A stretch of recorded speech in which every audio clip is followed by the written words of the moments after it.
Hi, in a previous episode we talked about Daqian chicken, but I left out the answer to the key question. How did Daqian chicken make it to the United States? The famous painter Zhang Daqian had another personal chef he was especially proud of when he was in exile in Brazil. This chef eventually became one of the OGs who brought Sichuanese food to New York. And from there, Sichuanese food spread like wildfire in the United States. Hi, my name is Christy, and this is the American Chinese Food Show. In today's episode, we will talk about Uncle Lo, and boy, he was quite a character. His name is Lo Haiyun.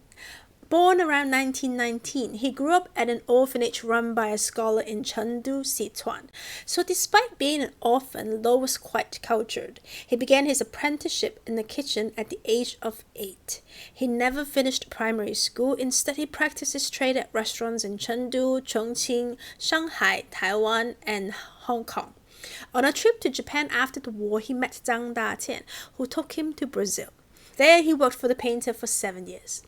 He also ran a restaurant called Sichuan Taste in Sao Paulo for a while, but he abruptly closed it with just a short note in a local Chinese newspaper there. Poor terrain is also very hot. Farewell for now. Goodbye, goodbye. You can kind of tell what kind of person he was with this. Painter Zhang Daqian was friends with the Chinese shipping magnate C.Y. Tong, who at the peak of his career owned over 150 freight ships.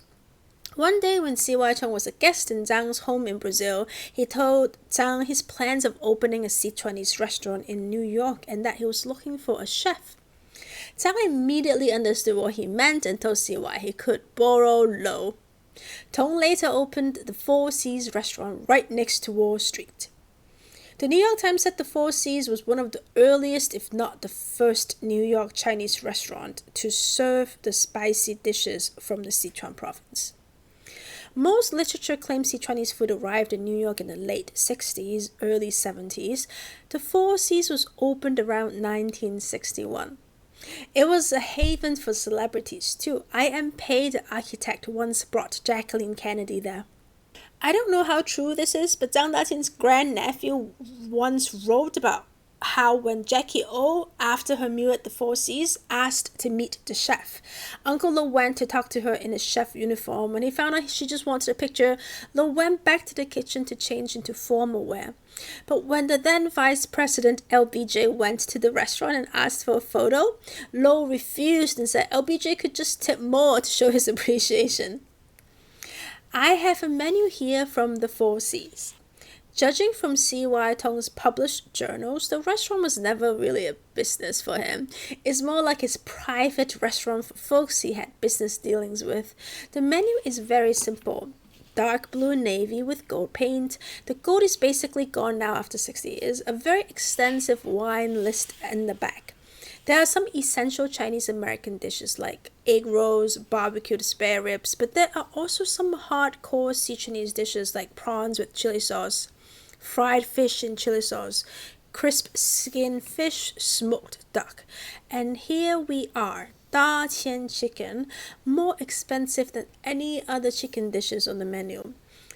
Actually, the most expensive dish other than the duck dishes.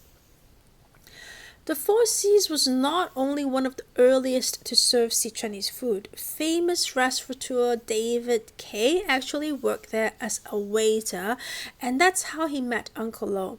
Uncle Lo worked there from 1963 to 1968 and eventually left for Tokyo to escape friction with the staff at the Four Seas. He told the New York Times, laughing, "I was still young and wanted to learn something." David Keh went on to open multiple Sichuanese restaurants when the Four Seas closed its doors. He lured Uncle Lo back to the United States from Japan and they partnered to open Sichuan Taste in Chinatown. Lo eventually worked at Keh's third restaurant, Szechuanese, as his chef. Lo had a room over the restaurant where he napped between 3 and 5 in the afternoon, but the rest of the day he was in the kitchen where he made hot, spicy shrimp or Sichuan beef in a few seconds of final cooking. He told the New York Times he purposely tempered the amount of oil and hot seasoning in his dishes for Americans. Uncle Lo built up a reputation in the New York restaurant scene of disappearing periodically. All day he sips something from a water glass as he tends his walk. Now and then he just disappears. The insatiable critic column in New York Magazine wrote in 1973. But he was clearly worth the wait. The best hot and sour soup tasted, felt, and smelled in months.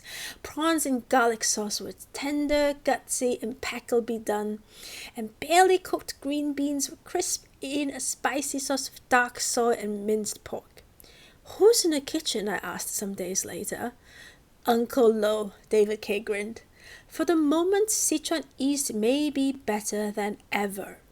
At least till Uncle Lo gets that urge again. That probably didn't last that long because in the same year, Lo was briefly in Santa Cruz, California. 20 years ago, Ed Schoenfeld, Chinese food expert, did a Q&A on an online forum where he talked about Uncle Lo. I came across one chef in particular who was especially skilled and became his student. It turns out that Uncle Lo, my teacher, was one of the greatest Chinese chefs of the 20th century, though I didn't realize it at the time. I fell in love with these chrysanthemum hot appetizers, chicken gizzards that were braised, scored, and fried crispy to resemble flowers. Since no one had ever prepared chicken gizzards that I enjoy, these were a revelation. Schoenfeld talked about some of the food Uncle Lo made that also tells us what kind of person he was.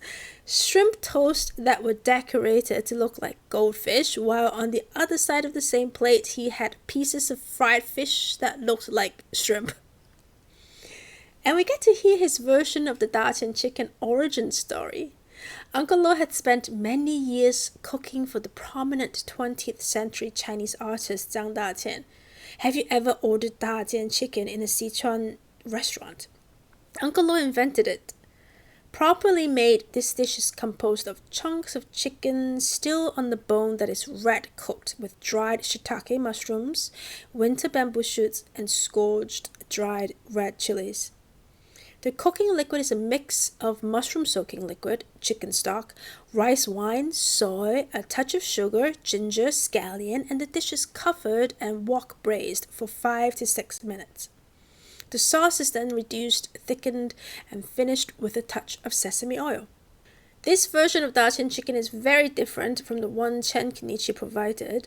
We will never find out who really, quote-unquote, invented Daqian chicken, but one thing Ed Schoenfeld was definitely right about, he said. It is virtually impossible to find this preparation today, though thousands of restaurants have a dish called Daqian chicken on the menus, and it is virtually never the real thing. When Uncle Lo wasn't cooking, he was often drunk. Ed later told Series Eats when they did a feature on him. If you came in at 5 or 6 p.m., his food was magical. If you came at 7 p.m., he'd be too fucked up, lying on the floor. Lo passed away in 1980 in the United States due to liver problems. It was said that he only had $20,000 with him when he died, but a dozen paintings by Zhang Daqian. That's it for today's episode. If you like our content, subscribe to the channel. See you soon.